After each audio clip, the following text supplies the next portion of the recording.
Isn't it funny how the person who's currently suing me for alleged harassment is the same person that continually gets caught up in these back alley ways of trying to dig up dirt on my personal private life in order to directly harass me?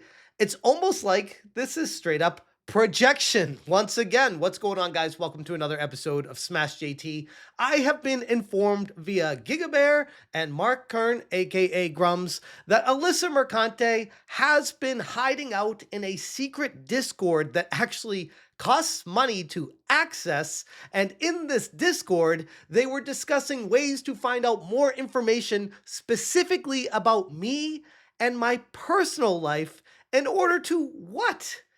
Entertain yourselves? Find out more information to chat about? No, this is a direct attack once again on me and my family. And it doesn't end on just me either. This Discord goes into trying to find out more information on Grums himself, as well as accessing stolen and data breached information and passwords to access Grums' accounts to find out more information on him. And how deep this rabbit hole goes might actually get the FBI involved.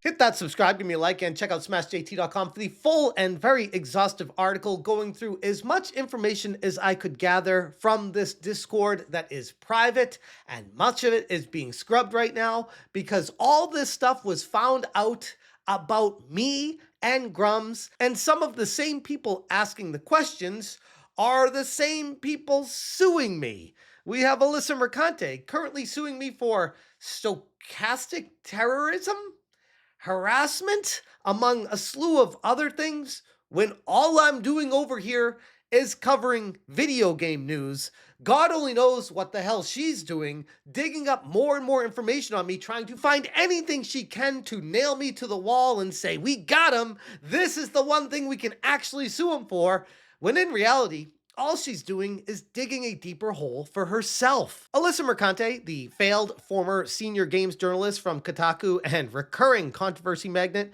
has now been exposed behind a private paywalled Discord server associated directly with Western Kabuki Podcast. And while I've never heard of that podcast before myself, apparently the Discord that's associated with them was being used with other failed games journalists to dig up dirt on my past employment history, as well as contribute to an orchestrated smear campaign against Grums. These people straight up have Grums derangement syndrome, and they are coming after me and Grums right now because they can't stand the fact that we keep winning when we talk about the things we love. This secretive digital war room, accessible only to $10 and up Patreon subscribers, has now been completely blown wide open thanks to Gigabear, who bravely infiltrated the server and provided plenty of screenshots of damning conversations. And my goodness, the irony of Alyssa Mercante claiming being harassed against me when she is the one once again trying to dig up dirt and find information on me to harass me. This is a so-called Goonergate mega thread where the seeds of the operation were sown. Inside this channel, users like Alyssa Mercante, Nick Calandra of Second Wind, and others like McDizzle, Airbag, Thief Pal, Spew, Wash Your Crack, and many others work together in order to dox Grums, the outspoken developer working on Ember, and even plotting further takedowns, including targeting myself in addition to going after him. In one thread, Thief Pal accessed stolen data breach credentials, including plain text emails and passwords, posting them publicly on the Discord for anybody to be able to access Grums' accounts. By the way, don't reuse passwords for shit like this, especially if you're trying to make two separate personas with different names that you're gonna LARP as for 20 plus years. If you're a 40-year-old man at the time and 60-plus-year-old now, you've done that. I can establish that. And apparently, Grums' shocking reveal that they found out was that Grums operated a website that ran softcore porn stories and related things to that, like 20 years ago.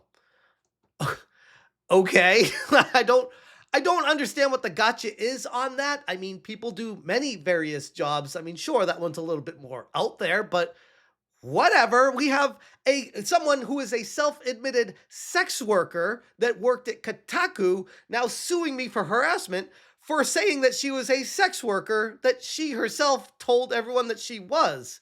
So I don't understand how this is a gotcha against Grums when literally more projection. That's all this ever is with these people. This whole thing runs really deep and ultimately completely fails to expose Grums for anything other than a dude that worked different various jobs that were legal and maybe counterculture, but nothing that you can really get him on. It's almost like these people just continue to dig to find anything they can just to say, look, here's what he used to do. This is why he should be discredited. It's like, well, what does it matter what someone did 20 years ago if it wasn't illegal? Who cares? Like, people do a lot of different things. I genuinely do not understand how this is the big gotcha that they claim it is. Also, don't use your real name to register these emails. Your real name's out there on this historical who is information. When you update this information, it doesn't go away. It's there. It's stored. The internet never forgets is the phrase Is he admitting to? Hold on. He just admitted. To logging in with your passwords. Yeah, he just admitted. Is that legal? Oh, no, it's not. And I'm going to get into that because I have the receipts on this. They just themselves. And they have no idea how hard they themselves. Because and he's like admitting to it on video. And he's admitting to it on video. Grums has since announced on Flashcast that he fully plans on presenting this information to the FBI for further investigation. And let's be clear here. This is a coordinated cyber stalking operation, and it's extremely illegal. The fact that Alyssa Mercante, who is currently suing me, is caught up in all this nonsense as well, makes it that much more wilder. Like, honestly, of all the people to be a part of this operation, Alyssa Mercante, the person suing me, is being caught asking for more information about me after they're finding information about Grums. Hi, hello people. I may need some info, help for reasons in italics, read coded language because we all know what she's going for here, regarding Jeff Smash JT Tarzia's previous employment. If anyone has any info, can you please ping me on here? Now, Alyssa, I gotta ask you, what do you need about my prior work history that you can't find out there publicly? What would it be that you're trying to find? Maybe, I don't know, something to help your case because you're completely struggling and have nothing to stand on right now? So now you're finding these alternative methods of trying to send your guard dogs out to find information on me so you could hopefully somehow, some way find something to finally nail me to the wall and say, yep, we got smashed because he used to work at this random place 20 years ago, and that's awful too because reasons. First off, no, you're not going to find anything in my background or anything in my closet because there's nothing that I hide. I'm fully transparent with my entire audience. And I know that's something you don't say to the internet because people always find stuff, but as far as I know, my past is completely clean. How's yours, Alyssa? It's almost like you assume that everyone has just as bad of a past as you do. This has absolutely nothing to do with journalism at all, and everything to do with her continued attempts to silence any dissenting voices. And her presence in the group is not passive, it's participatory. Again, beyond insane for someone who's currently suing me and then is asking for information to find out about where I used to work and what I used to do and sending people out at me for that. And now think about this, because I've had people contact where I used to work and I've had people report back to me there about these people doing it. And it was right around the time that Alyssa sent this message out on the Discord. And I can't help but think that maybe there's a connection between the two. And what if I still did work there? How would that look if I was at that company and I had all these haters going there, calling me, trying to get me fired from the job? Probably wouldn't look that good, would it, Alyssa? And she's not alone. We have Nick Calandra being seen mocking Stuttering Craig from Side Scrollers. And we also have Airbag coordinating brigading efforts on X via community notes.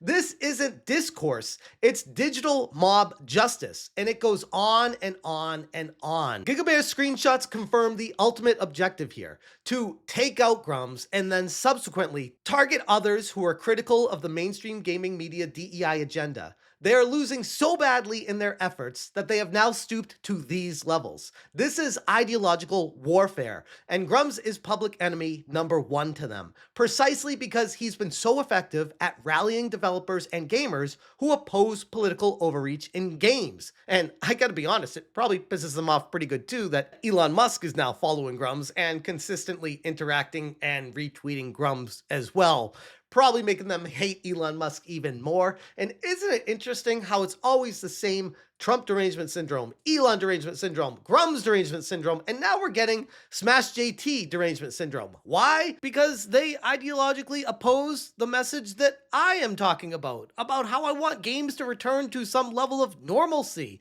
returning the games to the gamers, the customers, the people with the wallets buying the games, and standing up for the customer to make sure that the games we get aren't DEI injected woke slop and nonsense that keeps coming down from the top, and instead quality gaming experiences that we want to get back to playing. These are people that prioritize ideology over a fun game experience, and because of that, they can't stand to see that my audience continues to grow while they continue to get laughed out of the room. Grums' success terrifies them, so they're trying to destroy his reputation, his game, and his family. These people have doxed Grums' address, used family photos, posted vague death threats, created smear campaigns using impersonators, spread false rumors, including the infamous breast milk thief lie, published a porn game with the same name as his title to hurt his brand on Steam, and even put out alleged bounties on his life. Now, sure, if you don't like Grums and you hear these things, you're probably like, yeah, he probably deserves it. Screw that guy.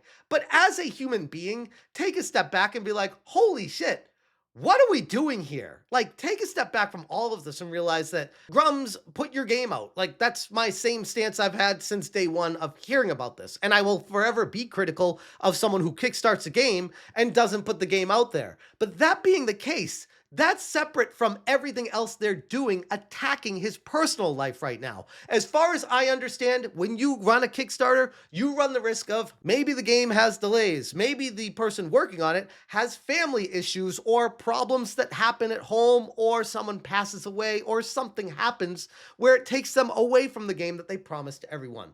That's not an excuse, it's just reality. And what's happening with Grums right now is he needs to get this game out, and he has a tremendous amount of pressure from the community to do so, and deservedly so. But going after him personally and attacking him is a bridge too far. What the Western Kabuki server did isn't research at all. In fact, it's potentially felony level cybercrimes. Under the laws like Computer Fraud and Abuse Act, accessing and sharing login credentials from breaches, let alone using them, which was admitted to being done by Western Kabuki in their video, tying personal accounts and launching targeted harassment against somebody is a crime. Think about how deranged you'd have to be just to go to these lengths to try to get a got you on someone, logging into their account with their password and then telling people that that's exactly what you did. Doxing, stalking, and publishing private credentials for the purpose of harassment, all which happened here in writing in a server they now hide behind a paywall to escape scrutiny. Not that anything here is new. Hell, Alyssa doxed my home address with where my kids live, my wife lives, and I live, my home for my family, where she redacted her own address due to safety concerns, and then shared this on social media and then got retweeted by people telling people where to look to find my address. But yeah, I'm the bad guy in this situation for daring to cover video game news, which I'll remind everybody is literally all this is, and it's nothing more. They want to make it more than that because what I cover does not match their ideology, and they're not big fans of that. Huge thanks to GigaBear's courage to find out all this information. We all know now what's really happening behind the scenes at Western Kabuki. No longer is this about any kind of small Twitter beef or internet drama. This is a coordinated network of disgraced journalists led in part by none other than Alyssa Mercante, who are actively using these criminal methods to silence dissenting voices in gaming. They thought they could get away with it, but the screenshots are now public, the receipts are in, and the truth is out, and they'll never be able to hide it again. And yes, I have contacted my lawyer, Ron Coleman, with this information, and that's all I can say about it right now. Anyways, I'm going to leave the video there. If you guys want more information, again, check out smashjt.com for the full article, screenshots, sources, everything else. Shout out to Gigabear, Grums, and so many other people to help me bring this information together and bring justice to the gaming world and these people trying to push an agenda in this Gamergate fight because their ideologies are fucked. I'm going to leave it there. Thank you guys so much for watching, and as always, you stay smashing. In the future, use a completely separate email with a completely separate password. It might actually Okay, prevent this. pause that. Don't use the same lawyers either. So OPSEC, right? So 20 years ago, OPSEC wasn't a real thing. And so and we'll get into why they discovered that I had used temporary passwords. Also, 20 years ago, I was a nobody, right? Like I hadn't done WoW, I hadn't done anything else. And so, you think that you're going to be okay, and there's not a lot of there's not the same level of rigor and hackers out there that are going for this information. Right now, and I recommend to everybody out there, use two-factor, use unique passwords for stuff, but they're going to get into that now, and this is what's going to get them in trouble. Smash JT. Smash JT. Smash JT. Smash JT. Smash JT.